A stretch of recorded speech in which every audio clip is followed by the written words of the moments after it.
திருச்செந்தூரில் மண்ணாவே. ஒரு மரமானாலும் பழமுதிர் சோலை மரமாவே. கருங்கல்லானாலும் தணிகை மலையில் கல்லாவே.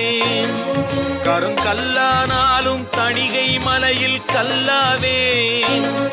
பசும் புல்லானாலும் முருகன் அருளால் பூவாவே.